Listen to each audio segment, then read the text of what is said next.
Hello friends. मैं professor VM Kulkarni.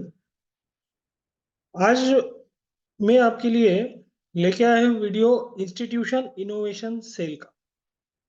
तो ये मिनिस्ट्री ऑफ एजुकेशन की तरफ से एक इनिशिएटिव है। AICTE, ministry of education, Indian government, इनका एक इनिशिएटिव है। इन्होंने एक काउंसिल स्टार्ट किया है कि जिसका नाम रखा है इंस्टीट्यूशंस इनोवेशन काउंसिल।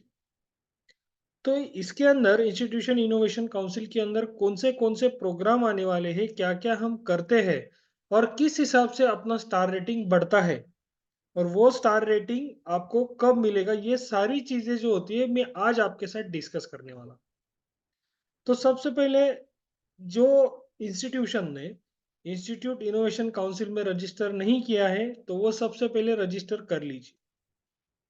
क्योंकि क्या होता है कि ये इंडियन गवर्नमेंट, भारत सरकार का ये जो इनिशिएटिव है, ये इनिशिएटिव आपको एक इनोवेटिव वे की तरफ लेके जाने वाला है। हम आज तक ऑर्थोडॉक्स अपना सिलेबस करते आए थे। तो अभी न्यू एजुकेशन पॉलिसी आया, न्यू एजुकेशन पॉलिसी में बहुत सारे ऐसे वेज आए हैं कि जो बच्चे अपने खुद के स्किल को डेवलप कर सकेंगे। तो उसको प्रोग्रेस करने के लिए, उसको प्रमोट करने के लिए इंस्टीट्यूशन इनोवेशन सेल यहाँ पे दिया गया है। तो मैं प्रोफेसर वीएम कुलकर्णी, गुरु गोविंद सिंह पॉलिटेक्निक नासिक से बात कर रहा हूँ। हमको एकेडमिक ईयर 23-24 के लिए 4 स्टार का रेटिंग मिला है ministry of education institute innovation council की तरफ से। तो इसके लिए मैं सबसे पहले धन्यवाद देना चाहता हूँ हमारे मैनेजमेंट मेंबर्स को कि जिनका विजनरी अप्रोच जो है, तो उनके विजनरी अप्रोच की वजह से ही हमारा ये सेल यहाँ तक पहुँच पाया है।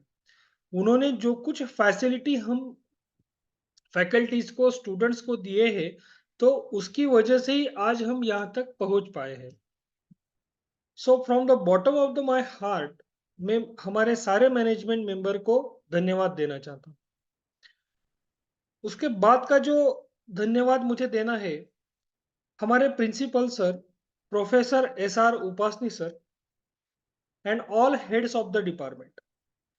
प्रोफेसर एसआर उपासनी सर, जिन लोगों को पता है उनको उनका नेचर पता है, जिन लोगों को नहीं पता मैं उनके लिए एक दो शब्द कहना चाहता हूँ कि अगर आप एक बार इनसे मिलेंगे तो आप जिंदगी भर इनको भूल नहीं पाएंगे। इतना अच्छा मोटिवेशन, गाइडेंस, हर एक चीज करने का तरीका, ऐसा नहीं है कि आपको अगर ये दे दिया तो उन्होंने इसके बारे में आपको कभी गाइडेंस नहीं दिया है। हर एक चीज का गाइडेंस, मोटिवेशन, अगर आप फेल होते हो तो फेलियर का क्रेडिट वो लेंगे, अगर आप सक्सेस होते हैं तो सक्सेस का क्रेडिट आपको देंगे। तो एक ऐसे हमारे लाइफ में आए हुए पर्सन है जिन्होंने हमको ऑलवेज मोटिवेट किया है। तो इन दोनों की वजह से ही हमारा सेल आज यहाँ तक पहुँच पाया है। सो ये ग्रेटिट्यूड मेरी तरफ से मैनेजमेंट के लिए भी और हमारे प्रिंसिपल सर के लिए भी और हमारे हेड्स ऑफ द डिपार्टमेंट के लिए। तो अभी मैं शुरुआत करना चाहूँगा अपना। ये जो पोर्टल है आईआईसी का पोर्टल, ये कैसा दिखता है तो आपको स्क्रीन पे दिख रहा होगा मिनिस्ट्री ऑफ एजुकेशन। आप जब गूगल पे डालेंगे iic.mic.gov.in तो आपको ये पोर्टल नजर आएगा। तो इसके ऊपर अगर आपने लॉगिन किया है तो ठीक है, नहीं तो आप लॉगिन कर लीजिए। तो लॉगिन करने के बाद यहाँ से हम लॉगिन करेंगे। देखिए कि इसके अंदर बहुत सारी चीजें हैं, बहुत बड़ा ये पोर्टफोलियो है। तो आपको इसको टीम वर्क के हिसाब से आपको करना है, तो आपको एक टीम बिल्डिंग करना पड़ेगा। तो वो करने के लिए, टीम बिल्डिंग करने के लिए हमने जैसे ही लॉगिन किया, अब मैं आपको वो बताते भी रहूँगा। लॉगिन करने के बाद आपका इंस्टीट्यूट लॉगिन आएगा। तो इंस्टीट्यूट लॉगिन यहाँ पे आप डाल सकते हो। एक कैप्चा आप डाल लीजिए, जो कैप्चा आपको दिया है यहाँ पे।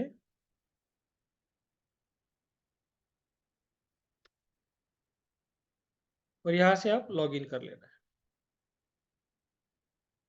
तो ये सेल काफ़ी बड़ा है। तो इस सेल के अंदर आपको बहुत सारे टीम बिल्डिंग करने हैं। अगर उसका असिस्टेंट आप लोगों को चाहिए तो वैसे आप कमेंट बॉक्स में दे सकते हो, मैं आपको उसका असिस्टेंट भी दे दूंगा। तो सबसे पहले आपको यहाँ से आईआईसी यूनिक आईडी जो है आपका यहाँ से नजर आएगा। यहाँ पे आपके कॉलेज का नाम होगा गुरु गोविंद सिंह फाउंडेशन, गुरु गोविंद सिंह पॉलिटेक्निक। आपका ऐशे कोड यहाँ पे दिया होगा S1825 और यहाँ पे रेटिंग रहेगा। पिछले ईयर का रेटिंग है, पिछले ईयर जो हमने काम किया है उसका रेटिंग इस साल हमको मिलता है। तो ये एकेडमिक ईयर 23-24 के लिए 4 स्टार का रेटिंग हमको मिला है। तो सबसे पहले लॉगिन करने के बाद आप लोगों को क्या करना है, अबाउट माय इंस्टीट्यूट में आप यहाँ पे लेफ्ट साइड में देखेंगे तो पहला वाला आपको दिख रहा है अबाउट माय इंस्टीट्यूट। तो उस पे जाके आप क्लिक कीजिए। क्लिक करने के बाद ऐसे 7 टाइप के आपको एक टैब नजर आएंगे। तो सबसे पहला वाला टैब है माय प्रोफाइल। तो जब माय प्रोफाइल में आप जाएंगे, उसको क्लिक करने के बाद आपके सामने नजर आएगा certificate, reset password, last login, my performance. और यहाँ पे आएगा head of the institute HOI का डिटेल्स एंड प्रेसिडेंट डिटेल की जो इस पोर्टल को हैंडल करने वाले हैं वो इंसान। तो यहाँ पे head of the institute Shrihari Ravindra Upasani हमारे प्रिंसिपल सर है। उनका मेल आईडी, उनका कॉन्टैक्ट नंबर। यहाँ पे प्रेसिडेंट डिटेल है। तो यहाँ पे प्रेसिडेंट जो आपके इंस्टीट्यूट के रहेंगे उसके डिटेल्स आप डाल सकते हैं। बाद में आएगा यहाँ पे माय काउंसिल। तो माय काउंसिल पे जब आप आते हो तो आपको ऊपर देखिए, ऊपर के टैब आपको IIC president and edit details, add and edit details. तो यहाँ पे, यहाँ से आप ऐड कर सकते हैं प्रेसिडेंट को, नहीं तो डायरेक्टली वहां से भी ऐड कर सकते हैं। फैकल्टी काउंसिल, फैकल्टी मेंबर्स आपको ऐड करने हैं। स्टूडेंट काउंसिल इस बार ये नया दिया है उन्होंने, तो स्टूडेंट को भी आपको इसके अंदर ऐड करना है। एक्सटर्नल मेंबर, जो कुछ आपके एक्सटर्नल मेंटोर्स है तो उनके नाम भी आपको यहाँ पे डालने हैं। बाद में आता है काउंसिल मीटिंग। जब तक आप काउंसिल मीटिंग को ऐड नहीं करते, आपको कौन सा भी एक्टिविटी इसके अंदर ऐड नहीं करते आएगा। तो ये पूरे जो टैब है ये ग्रीन टिक होने ही चाहिए आपको। तो वो होने के लिए आपको काउंसिल मीटिंग करना जरूरी है। काउंसिल मीटिंग करने के बाद आप Q1, Q2, Q3, Q4 ऐसे अलग अलग क्वार्टर, 4 क्वार्टर आते हैं तो उनके हर एक के मीटिंग एजेंडाज आपको अपलोड करने पड़ते हैं। तो यहाँ से क्वार्टरली प्लान रहता है और मिनट्स ऑफ मीटिंग रहते हैं। ठीक है, तो इस हिसाब से आप ऐड क्वार्टरली मीटिंग यहाँ से करना है। वो करने के बाद सेकेंड टैब आएगा आपका माय काउंसिल। तो ये मैंने पहले भी कहा था कि ये जो पोर्टल है काफी बड़ा है। इसका जो वर्क एरिया है, वर्क वॉल्यूम ही काफी बड़ा है। तो ये एक दो लोगों का काम नहीं है, आपको एक प्रॉपर टीम बिल्डिंग करना पड़ेगा, टीम फॉर्मेशन करना पड़ेगा। इतना ही नहीं, बाद में कपिला पे जाना है, हैकेथॉन पे जाना है, युक्ति पोर्टल है, ये सारी चीजें हैं। ये एक एक करके मैं आपको बताने वाला हूँ। इस वीडियो में मैं देखूंगा कि ज्यादा से ज्यादा मैं आपको कितना बता सकता हूँ। तो ये शुरुआत यहाँ तक हो सकती है कि आप यहाँ तक ऐड मीटिंग करेंगे। बाद में आएगा आपका माय काउंसिल पे हमने ये देखा। बाद में आता है I&E कोर्सेज। तो I&E कोर्सेज में देखो दो टैब आपको नजर आएंगे, academic courses and non academic course. तो आप जो बच्चों को सिलेबस पढ़ाते हो, अगर आपका कौन सा भी कॉलेज है, पॉलिटेक्निक है, इंजीनियरिंग है, फार्मेसी है, BCA, BBA, MBA, कौन सा भी कॉलेज रहने दीजिए, तो उसके सिलेबस के अंदर आपको एंटरप्रेन्योरशिप डेवलपमेंट का एक कोर्स 100% रहेगा ही रहेगा। तो वो सिलेबस आपको यहाँ पे ऐड करना है कि एकेडमिक के हिसाब से आपको करना है। और उसके अलावा अगर आपने बच्चों के लिए कुछ इनिशिएट किया है, तो ऐसा अगर कोर्स आपने डेवलप किया है तो वो कोर्स आपको यहाँ पे डालना है, that is a non academic courses. Academic and non academic ऐसे दोनों ही कोर्सेज आपको डालने हैं। तो यहाँ पे देखो हमने 3 कोर्सेज डाले थे, उसके एक जो कोर्स था हमारा अप्रूव भी हुआ है। ओके। बाद में आता है I&E collaboration. So I&E collaboration means what, innovation and entrepreneurship collaboration.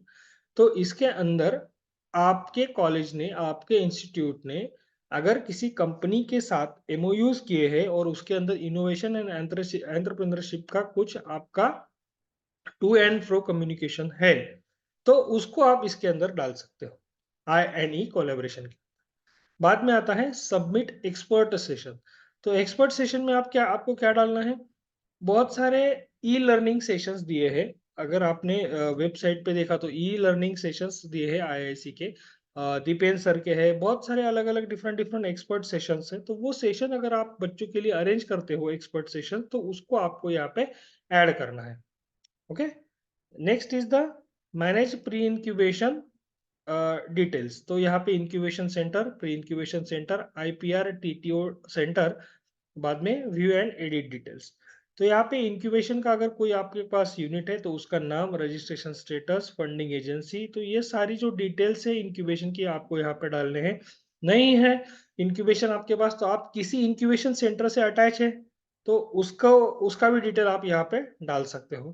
Pre incubation centres, तो आपके पास अगर प्री इंक्यूबेशन सेंटर्स है तो वैसे आपको डालना पड़ेगा। अगर नहीं है तो प्री इंक्यूबेशन सेंटर में आप कुछ लैबोरेटरीज ऐसे है कि जहाँ पे आप इनोवेटिव वर्क करते हैं, बच्चों का इनोवेशंस चलता है, तो उसका भी आप इसके अंदर डाल सकते हो। ओके। बाद में आईपीआर सेंटर्स, अगर आपके पास आईपीआर इंटेलेक्चुअल प्रॉपर्टी राइट्स का कोई सेंटर है, आपने डेवलप किया है, तो उसका भी आप यहाँ पे डिटेल्स डाल सकते हो। And last is the view कि आपने क्या क्या डाला है, incubation centre, pre incubation centre, वो भी आप पूरा यहाँ से देख सकते हो। ठीक है। प्री इंक्यूबेशन सेंटर में आप आपका ईडी सेल अगर है आपके पास तो वो भी आप इसके अंदर डाल सकते हो। और लास्ट वाला जो टैब है इसमें आए हैं आईआईसी प्रीवियस एकेडमिक रिपोर्ट्स। अगर आपने कब लॉगिन किया है, 1 साल 2 साल पहले, तो उसका पूरा यहाँ से डिटेल्स आपको आ जाता है। बाद में नेक्स्ट वाला टैब काफी इंपॉर्टेंट टैब है, मैनेज एक्टिविटी टैब। तो यहाँ पे बहुत सारे लोगों को काम करना रहता है कि मैनेज एक्टिविटी। तो लास्ट टाइम तक क्या था कि उन्होंने थ्रेशोल्ड एक्टिविटी दिए थे कि आपको 100 एक्टिविटी करने हैं, Q1 के लिए इतने करने। तो यहाँ से मेरी सलाह मैं आपको देना चाहूंगा कि आप मैक्सिमम सारे ही एक्टिविटी आपको करने हैं। तो उन्होंने Q1 के लिए, Q2 के लिए पर्टिकुलर ऐसा डेजिग्नेटेड एक्टिविटीज आपको दिए हैं। जैसे Q1 में देखेंगे तो यहाँ पे देखो idea showcase, demo day, exhibition, poster presentation of ideas, POC and linkage with innovation. तो ये सारे यहाँ पे ऐड टू माई कैलेंडर ऐसे टैब आते हैं। जब आप मीटिंग अपडेट करते हैं उसके बाद ये टैब ओपन होगा, उससे पहले ये टैब ओपन नहीं होगा। तो पहला वाला इसमें आएगा आईआईसी कैलेंडर। तो ये सारे आईआईसी कैलेंडर के एक्टिविटी आप आपके पोर्टल में ऐड कर लीजिए। बाद में आएगा एमआईसी ड्रिवन एक्टिविटी। तो एमआईसी ड्रिवन एक्टिविटी भी यहाँ से आप ऐड कर लीजिएगा। बाद में आते हैं सेलिब्रेशन एक्टिविटी। तो ये सेलिब्रेशन एक्टिविटीज भी आपको ऐड करने हैं। देखो आप यहाँ से देख सकते हो नेशनल एनर्जी कंजर्वेशन, तो add to my calendar, add to my calendar, तो यहाँ से ऐड करने हैं। और तभी जाके आप उसको कंडक्ट करके रिपोर्ट अपलोड कर सकते हो। एक्टिविटी कैसे कंडक्ट करना है उन्होंने डिटेल्स भी दी है, तो ये डिटेल्स भी आप देख लेना है और उस हिसाब से ही आपको एक्टिविटीज कंडक्ट करने हैं। देखिए दो टाइप होते हैं, अगर आप बस करने हैं कौन से तो भी रिपोर्ट बनाने हैं और डालने हैं तो वो एक पार्ट होता है। लेकिन जेन्युइनली अगर आप एक्टिविटी करेंगे तो आपके दिल को भी अच्छा लगेगा और बच्चों को भी वो बेनिफिशियरी होगा। क्योंकि क्या होता है कि इनका जो एम है इनोवेशन को डेवलप करना है बच्चों के अंदर। तो जब हम इनोवेशन को डेवलप करेंगे तो उस इनोवेशन से ही बच्चों के अंदर एंटरप्रेन्योरशिप आएगी, बच्चे तभी जाके बिजनेसमैन बन पाएंगे, तभी जाके भारत एक सक्षम भारत बन पाएगा। तो ये एक छोटा स्टेप है। तो जो ऊपर से इनिशिएट किया है भारत सरकार ने, भारत के अपना इंडियन गवर्नमेंट ने इनिशिएट किया है, हमको एज इट इज बस इसको बच्चों तक पहुंचाना है। एज ए टीचर जो हमारा काम है वही हमको करना है। तो उतना भी अगर हमने किया, अगर हमारे सामने 100 बच्चे बैठे उसके अंदर से अगर 2 बच्चे भी एंटरप्रेन्योर बनते हैं तो भी हमारा ये सक्सेस है। इस इनोवेशन का वो सक्सेस रहेगा। एक सेलिब्रेशन एक्टिविटी और सॉरी। तो ये तीनों एक्टिविटी के बाद अगर आपने इनके अलावा भी कुछ एक्टिविटीज किए बच्चों के, कि जो ऐसे एक्टिविटी कि जो बच्चों को इनो इनोवेशन में प्रमोट करे, एंटरप्रेन्योरशिप में प्रमोट करे या मार्केट सर्वे में प्रमोट करे, ऐसे कुछ एक्टिविटी अगर आपका इंस्टीट्यूट लेता है तो वो सारा आपको इसके अंदर सेल्फ ड्रिवन एक्टिविटी के अंदर डालने हैं। ओके। तो यहाँ से जब आप पूरा ऐड करेंगे तो यहाँ पे आप देख सकते हो कि माय एक्टिविटी कैलेंडर। तो माय एक्टिविटी कैलेंडर में जब आप क्लिक करेंगे तो जितने भी एक्टिविटी आपने ऐड किए हैं वो सारे एक्टिविटी आपको यहाँ पे नजर आते हैं। और यही से आपको उसके रिपोर्ट अपलोड करने हैं। तो उस रिपोर्ट अपलोड करने के लिए भी एक प्रॉपर फॉर्मेट है। आपको उसके अंदर जो फोटोज आप लगाते हो, रिपोर्ट के अंदर आपको कंपलसरी 2 या 3 फोटोज लगाने हैं एक्टिविटीज के। और वो फोटो आपको जियो टैग के ही डालने हैं। विदाउट जियो टैग फोटोज अब मत डालिए। यहाँ से पहले आपको चलता था लेकिन अभी मेरी सलाह है कि आपको जियो टैग के फोटो ही आपको उसके अंदर डालने हैं। ठीक है। तो ये होगा माय एक्टिविटी कैलेंडर तक। तो ये पूरा पार्ट आपको करते करते क्या होता है कि ये सारे एक्टिविटी, लास्ट टाइम हमने 104 एक्टिविटी किए थे। तो उसमें से कुछ एक्टिविटी हमारे डिसअप्रूव भी हुए, कुछ एक्टिविटीज हमारे अप्रूव भी हुए। तो लास्ट ईयर को नेगेटिव मार्किंग सिस्टम उन्होंने नहीं लिया था, तो मे बी अगले साल वो ले सकते हैं। जैसे-जैसे इसका दायरा बढ़ते जाता है, तो वो कॉलेजेस का जो इनकमिंग है इस पोर्टल के अंदर वो बढ़ रहा है, एक्टिवनेस बढ़ रहा है। तो उनको मार्किंग के हिसाब से उनको जो स्टार रेटिंग करना है, तो वहाँ पे लास्ट टाइम उन्होंने नेगेटिव मार्किंग नहीं चूज़ किया था, लेकिन आगे से वो ले सकते हैं क्योंकि बहुत सारे एक्टिव इंस्टीट्यूशंस इसके अंदर आ चुके हैं। तो उसका आप ध्यान रखिए, अगर आपकी कोई एक्टिविटी डिसअप्रूव हो जाती है, तो वो नेगेटिव भी आपको मार्क्स दे सकते हैं। तो इस हिसाब से आप एक्टिविटीज़ डाल दीजिए, एक्टिविटीज़ का रिपोर्ट कीजिए। अगर एक्टिविटी कैसे करना है, वो मैं आपको नेक्स्ट वाले एपिसोड में नेक्स्ट वाला जो वीडियो है उसके अंदर मैं आपको बताऊँगा। लेकिन जब हमने स्टार्ट किया था, मैं मेरा हमारा जर्नी आपसे डिस्कस करना चाहूँगा। जब हमने स्टार्ट किया था, तब हमको लास्टली सिर्फ 1 मंथ ही मिला था, जब क्वार्टर खत्म होने वाला था, तब जाके हमको इसका पता चला था। तो 1 मंथ में जितना हो सके उतना हमने किया, तो इनिशियली उन्होंने सिंगल स्टार हमको दिया था। उसके बाद एक पोर्टल का दायरा काफ़ी बड़ा है, तो ये पूरा पढ़ने में, समझने में, हमारा एकेडमिक सँभालते हुए ये पूरा हमने किया। तो दूसरे साल 21-22 में हमको मिला सिंगल स्टार। 20 मतलब वो एक ही महीने का काम था हमारा। 22-23 के अंदर पूरा सर्कल हमने, पूरा पोर्टल हमने स्टडी किया। कैसे होता है, एक-एक पार्ट के ऊपर मैंने काम किया। हमारे प्रिंसिपल सर का गाइडेंस में लेता था। तो उसके हिसाब से एक-एक पार्ट जब मैं करता था, तब जाके मुझे पता चला कि ये जो ट्री है, ये ट्री दिखने में तो छोटा दिखता है, लेकिन इसका काम बहुत बड़ा है। तो उस हिसाब से मैं टीम बिल्डिंग करते गया। एक-एक पार्ट में टीम को, मेंटर मेंटी स्कीम हमको ₹20,000 फंड इसका मिला था। तो जो हमने काम किया 22-23 के अंदर, तो उसको हमको 3 स्टार रेटिंग मिला। तो फिर अगले साल 23 और 24 के लिए फिर से हमने और टीम बड़ा किया हमारा, और मतलब रिफाइनमेंट हमारे काम के अंदर हम करते गए। और फिर हमको लास्ट ईयर में 23-24 में 4 स्टार का रेटिंग मिला है, और आगे हम चाहेंगे कि 5 स्टार की तरफ हमारा मार्चिंग हो। तो उस हिसाब से भी हमारे प्लानिंग चालू है। तो उस हिसाब से भी हम अभी काम कर रहे हैं। तो आज के वीडियो में मैं बस इतना ही आपसे डिस्कस करूँगा। मैनेज एक्टिविटी तक हम आए हैं। तो जिन्होंने रजिस्ट्रेशन नहीं किया है, तो वो रजिस्टर कर लीजिए। वो जिन्होंने मीटिंग काउंसिल अपडेट नहीं किए, वो मीटिंग अपडेट कीजिए, तभी जाके आप इसके अंदर आपके एक्टिविटीज़ ऐड कर पाएँगे। और किसी को कुछ डाउट है, अगर किसी को कुछ गाइडेंस चाहिए इस हिसाब से, तो मैं डिस्क्रिप्शन बॉक्स में मेरा नंबर मैं दे रहा हूँ। तो आप feel free to call me. मैं मेरा मेल आईडी भी दे रहा हूँ, तो आप कॉल कीजिए, मेल आईडी पे मेल कीजिए। अगर कुछ दिक्कत है, तो मैं आपको उसका असिस्टेंट डेफिनिटली प्रोवाइड करूँगा। So thank you very much for watching my videos. Please like कीजिए, शेयर कीजिए, सब्सक्राइब कीजिए। तो मैं अभी तक एजुकेशनल वीडियोस में बनाता था। बच्चों को सिलेबस से रिलेटेड, एग्जाम के रिलेटेड सारे वीडियोस मैंने डाले थे। लेकिन मैंने इसके ऊपर काम किया है काफ़ी सारा। तो ये जो एक्सपर्टी थी मेरा, तो ये मैं शेयर करना चाहता था। इसीलिए मैंने यूट्यूब के इससे वीडियो से मैंने इसको शेयर किया है। तो ज़्यादा से ज़्यादा अभी मुझे फ़ोन कॉल भी आते हैं। मुझे अलग-अलग हमारे पेरिफेरल से है, जो जिनको इनिशिएट करना है आईआईसी, उनके भी फ़ोन कॉल्स आते हैं, तो मैं उनको भी हेल्प करता हूँ। तो आपको अगर हेल्प चाहिए, तो आप डेफिनेटली आप कॉल कीजिए, मैं आपको इसका हेल्प करूँगा। So thank you very much for watching my videos. Please like कीजिए, शेयर कीजिए और सब्सक्राइब कीजिए। Thank you very much.